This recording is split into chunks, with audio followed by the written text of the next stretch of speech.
Now listen carefully and answer questions 21 to 24.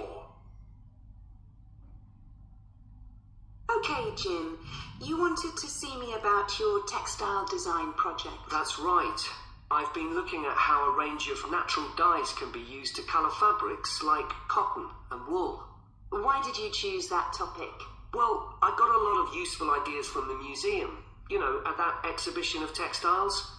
But I've always been interested in anything to do with colour. Years ago, I went to a carpet shop with my parents when we were on holiday in Turkey, and I remember all the amazing colours. They might not all have been natural dyes. Maybe not, but for the project, I decided to follow it up. And I found a great book about a botanic garden in California that specialises in plants used for dyes. Okay, so in your project, you had to include a practical investigation. Yeah. At first I couldn't decide on my variables. I was going to just look at one type of fibre, for example, like cotton. And see how different types of dyes affected it? Yes. Then I decided to include others as well. So I looked at cotton and wool and nylon. With just one type of dye? Various types, including some that weren't natural, for comparison. Okay. So I did the experiments last week. I used some ready-made natural dyes. I found a website which supplied them. They came in just a few days, but I also made some of my own. That must have taken quite a bit of time. Yes. I thought it'd just be a matter of a teaspoon or so of dye, and actually that wasn't the case at all. Like, I was using one vegetable, a beetroot, for a red dye, and I had to chop up a whole pile of it. So it all took longer than I'd expected. One possibility is to use food colourings. I did use one. That was a yellow dye, an artificial one. Tartrazine? Yeah, I used it on cotton first. It came out a great colour. But when I rinsed the material, the colour just washed away. I'd been going to try it out on nylon, but I abandoned that idea. Were you worried about health issues? I thought if it's illegal food colouring, it must be safe. Well, it can occasionally cause allergic reactions, I believe. Before you hear the rest of the discussion, you have to now listen and answer questions 25 to 30. So what natural dyes did you look at? Well, one was turmeric. The colour's great. It's a really strong yellow.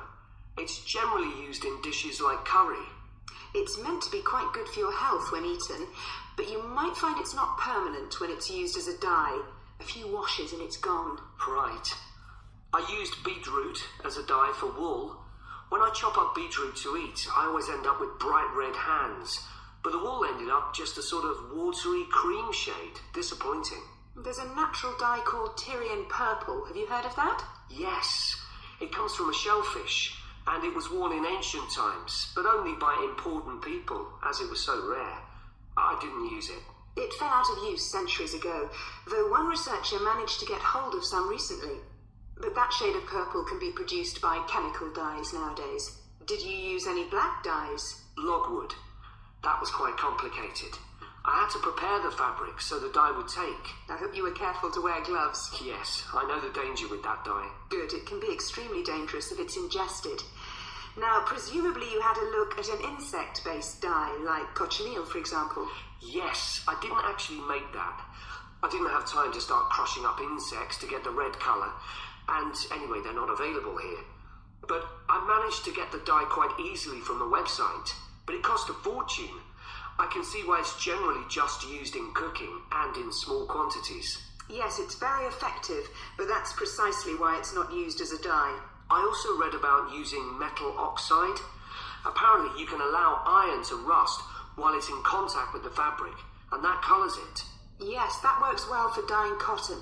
But you have to be careful as the metal can actually affect the fabric, and so you can't expect to get a lot of wear out of fabrics treated in this way. And the colours are quite subtle. Not everyone likes them. Anyway, it looks as if you've done a lot of work.